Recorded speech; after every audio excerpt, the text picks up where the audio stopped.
This week I am going to transform the value and the usefulness of this land. Well over half of our land is like this, so it's pretty steep and it's really bushy and overgrown. A lot of this undergrowth, it's all just sort of dead, dying stuff where trees have kind of fallen on top of one another, and it's so kind of dense that I can't even see if the land's flat or which sections are steep. So what I'm going to do, the first thing I think, is just to cut back some of this brushy sort of stuff and see what the ground's like, see where it's steep and where it's flat, and then I want to cut some pathways into the bush.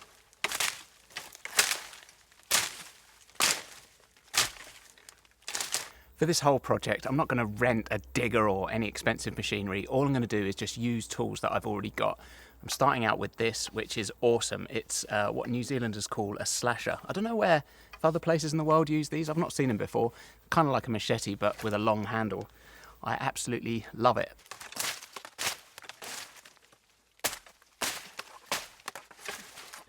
New Zealand is a land with many ancient forests, but this isn't one of them. This land up until recently would have been farmland, probably grazed by cattle. They say in New Zealand that if you leave land for 10 years, it returns to bush, and this is pretty much what has happened here.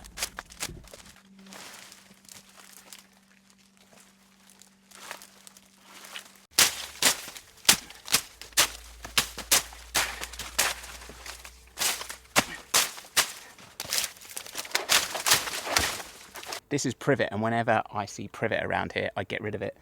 Privet is not native to New Zealand, but it does extremely well here. In England, you can kind of grow it under control. People make little hedges and all sorts out of it, and that's fine. But here, it's slightly warmer, and therefore it goes to seed, and then the birds eat the seeds, and then it gets scattered everywhere, and it grows like crazy. Like, I've cut down privet, which has a trunk, well, this sort of size, enormous, great big tree. It's easy to tell. I'll just grab a bit of it. It's easy to tell because it's always got these sort of symmetrical green leaves, and there's tons of it in here, and I don't want it in here. So yeah, the loppers aren't going to get through that, so I'm going to get a pole saw and cut it down.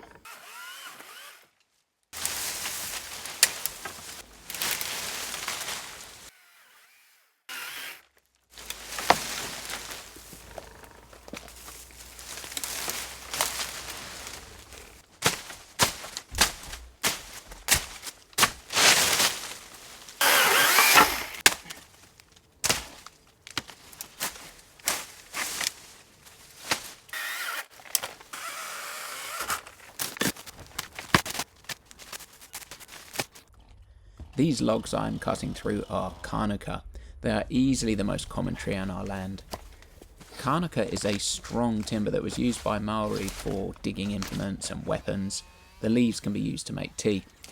If you've heard of Mānuka honey or products made from tea tree, then you have some connection to these trees. Both Mānuka and Kānaka were named tea tree by the first European settlers. They are a pioneer species. They grow really well on land like this, and then when they reach the end of their life cycle, they fall and rot on the ground, paving the way for the forest giants. Pretty much all of the Kānaka on our land has reached this stage. They are around 15 to 20 metres high, so pretty big, 50 to 65 feet tall, and every time there's a storm, one of them will fall. I'm hoping to speed up this cycle of regeneration by planting native trees in place of the privet. Another thing to say about Kānaka is it makes amazing firewood. We live in a little bus, and so this is enough firewood to keep us warm for years to come.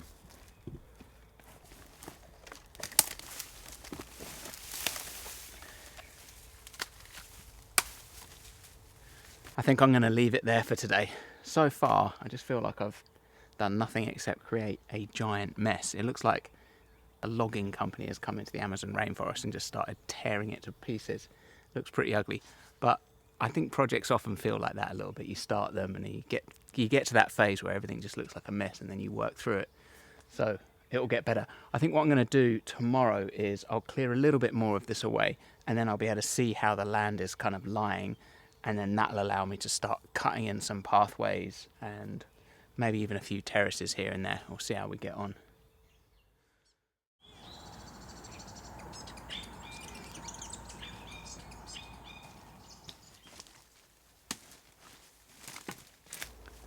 cold this morning, pretty unusual for here. A lot of mist about as well. So the area that I was working on yesterday is really steep, and then it kind of drops down into this little area here, and this would be an ideal place to build some sort of cabin. But it's really dense with vegetation, as you can see. And one of the problems I've got is that stuff there called passion banana fruit, which sounds nice and tropical, like you're going to get some nice fruit out of it. The problem is they kind of swamp everything, and it's just this vine, you know, so it really just gets everywhere. So that area, I can't even walk through it. So this morning I thought I'd try and cut it back a little bit.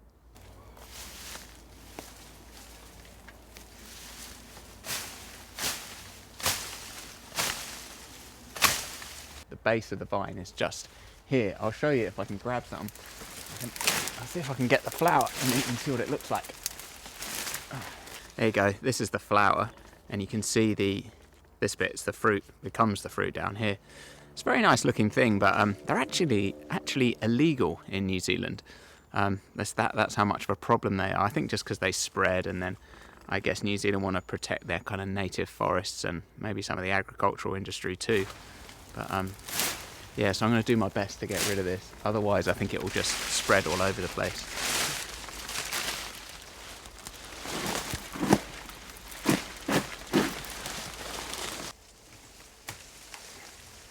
Clearing this passion fruit out should provide a bit more space and light for the native trees to really grow.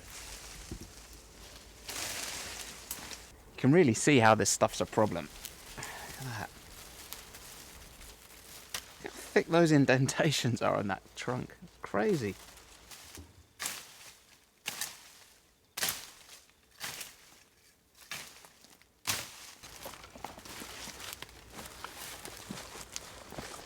I've only been going for half an hour, maybe a little bit more, and I've cleared like a pretty big space. I mean, this area, it's yeah, it's big. It was bigger than my garden in when I lived in England. There's a temptation to keep going just because you're kind of like, it's flat land, so you think, oh, this is really useful. There's a temptation to just keep going along, but there's no point really until I know what I'm actually going to do with it, because it will just grow back. So at least I've got rid of the passion fruit. That's the main thing. This became a theme for the week. I'd tell myself to stop clearing dead stuff and invasive plants, and then I'd start clearing again. I was addicted.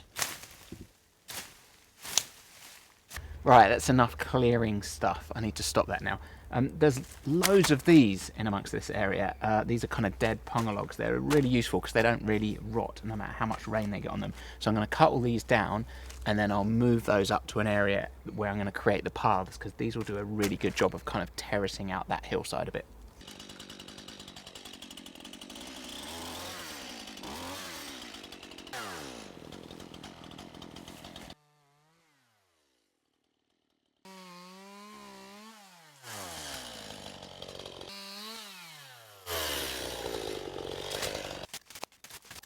See that tree on the right that I have carefully saved and given some space to allow it to grow?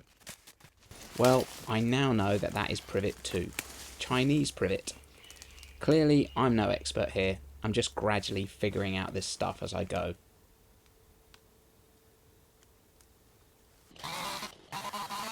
Here I go again. You know that expression, to a man with a hammer, every problem looks like a nail? The same is true of the chainsaw.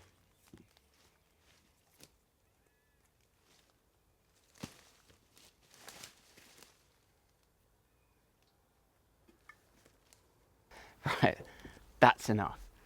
So that, you can see the sort of hillside up there. That's where we started. So it's a little tricky to walk down here, so I still need to make a path that goes down that slope. And then this bit here that you can see, all of this is sort of reasonably flat, so it's a good area to build something on. But the whole point of clearing this really was partly to get rid of a few odds and ends, but the main thing was to find those logs which will work really well for the pathway. So I've cut a few of them down.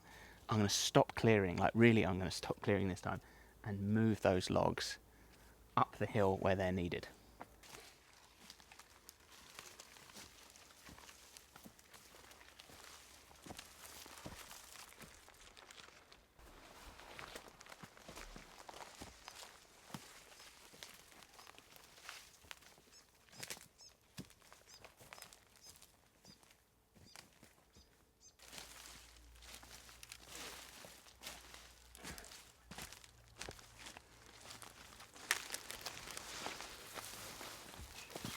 this is where I've been dumping those logs, because I'm going to create a pathway through here. It's too steep to walk kind of directly down this hill, so I'm going to create a kind of pathway that goes this way and then with a switch back here and then comes back down the hill somewhere around here. I'm not exactly sure where that's going to go just yet. I'll kind of look at that tomorrow morning, I think.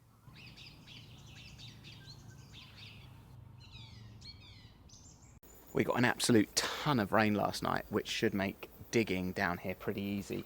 I'll probably fall over at some point as well. But what I'm going to do is create a kind of, like, I need to traverse this slope, so I'll create a kind of zigzag pattern down here into the bush. Let's see how we get on.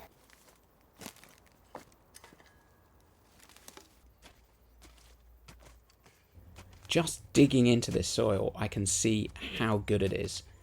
Years of decaying trees have left tons of organic matter to rot down into very healthy soil. I've planted about 60 fruit trees so far on the flatter parts of our land, which is generally low quality clay soil. I'm going to plant fruit trees here too and make a food forest, which I think should grow really well.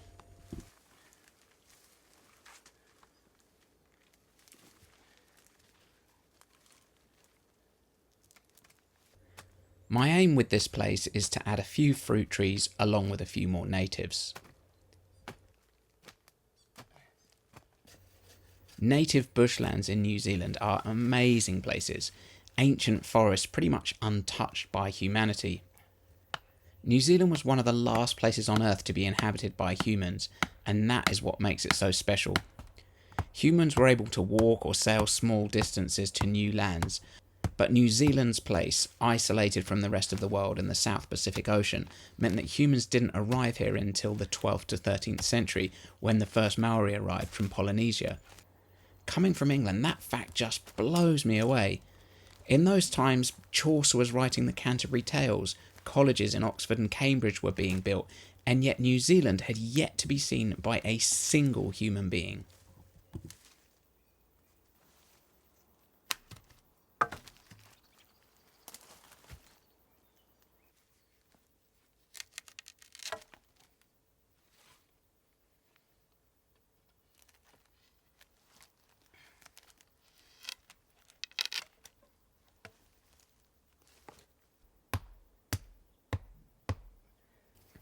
I'm using this leaf litter from the forest floor just to give the paths a bit of kind of grip and a bit of traction. Once these get wet and muddy, they could be a bit slippery. That didn't take too long. It's really, really basic, but that's the beginning of our little kind of zigzag pathway you can just see going up there. The weather is about to change. That wind's coming in, it's going to rain. I'm thinking I might take shelter for a bit. I'll just test the pathway.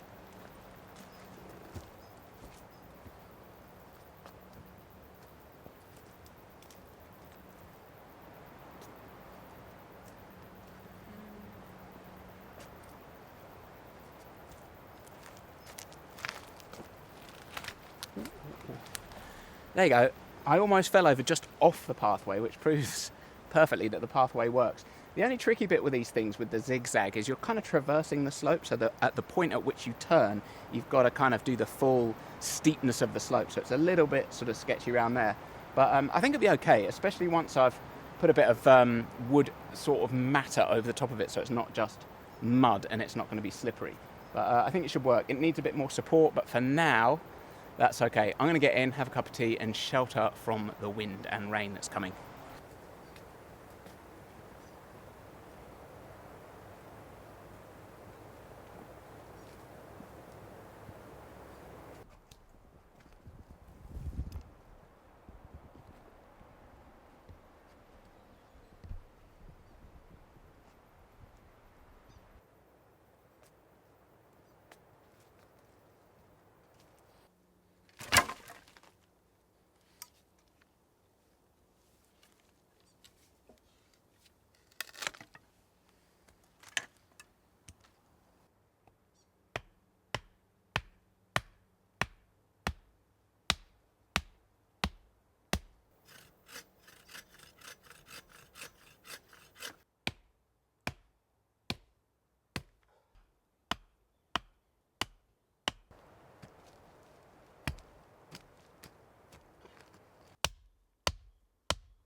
this is starting to work, and it kind of looks all right, I think. So this is that kind of zigzag area where I've built the pathway coming down. The pathway goes around to the left. I'm trying to give you a 180-degree kind of spin around here.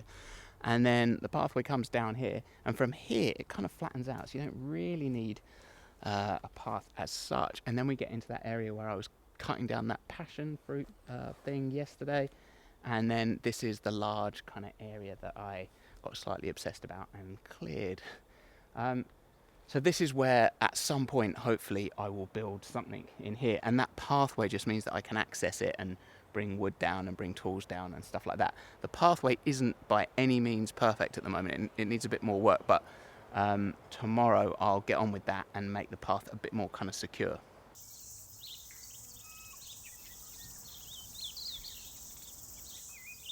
It's a beauty of a day, and I'm like full of energy, so I'm going to use that energy up on finishing this job off. I've extended this path a little bit, so it just kind of runs along here now. One of the things that I need to do is it's pretty muddy, and that makes it slippery, and therefore if I can get some of this type of stuff, like anything dead, like mulchy sort of stuff, I'll put it on the path, and that'll make it a bit less slippery. And then once I've done that, I'll show my wife.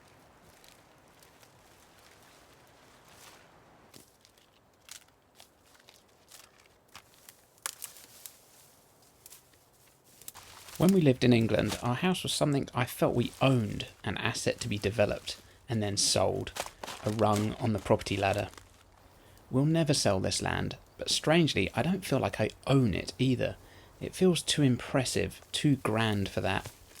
I'm just doing the best I can to look after it. One day I'll die and someone else will be here. Hopefully they'll eat the fruit from the trees I've planted or take shade under a giant native canopy.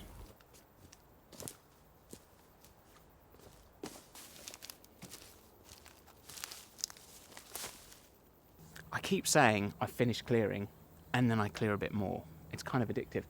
This little area here, that sort of bushy, scrubby stuff, I'm thinking about getting rid of it. It's north over there, that's where the light comes in, and all the trees that I've left here, I think they might just benefit from a little bit more daylight on them. I don't know, it's tricky, isn't it? Once you've got a saw in your hand, you just keep cutting. I'm going to cut a little bit of that, just a little bit at a time, and I'll see how it looks.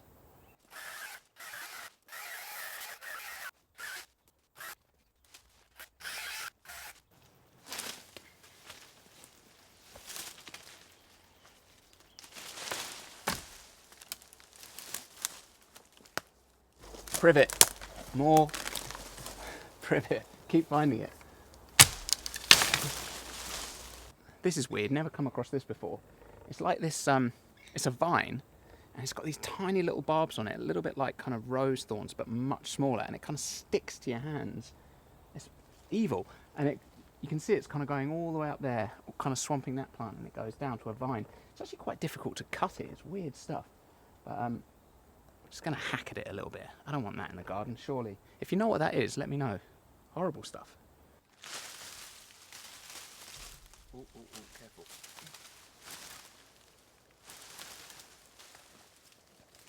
This is great. After removing all that privet, it's kind of revealed a few trees that I've never even noticed before. Like that is a beautiful big pittosporum. I mean, the trunk's probably that big. I don't know how high it is, but it's big. Beautiful looking tree. It's cool. All right, that'll do. Now the big reveal. I'm going to show what I've done so far to my wife. I'll show you actually so you can see. So from here, you can just see, yeah, so this area, that's where the kind of zigzag is. There's another path that I built just up there. That kind of comes down here, and once it gets to there, it then comes to this area, and all of that was previously like, you couldn't even walk in it. So I've not taken down all the trees. I've left quite a few of the nice looking ones, and all the scrubby stuff I've just got rid of it, but it just sort of shows how much more kind of space there is. But before I show my wife, I'll tell you the backstory of this. So normally in the week, I only do projects that kind of help us, i.e. I might work on the bus or making our living space better, or I might be building a shower or a toilet or something that just helps us live on an everyday kind of level. And the sort of the forest area is really just sort of a fun thing that I kind of mess about with a little bit on the weekend. On Monday, Kelly said to me, what are you going to do this week? And I was like, I don't know, I could work on the kitchen or I could work on the bathroom. What do you want? And she said, why don't you spend all week working in the woods? And the reason she said that is because she knows that I really like it, which is so sweet. So I'm hoping that when she comes down and looks at this, it doesn't look like a total waste of time, because it does look a bit of a mess, but hopefully she can see that there's a lot more space and we can access it now. And that's great. At least I think so, that we can kind of get down here and it's a nice space to just to be in. It's just so beautiful down here. So let's bring her down and see what she thinks.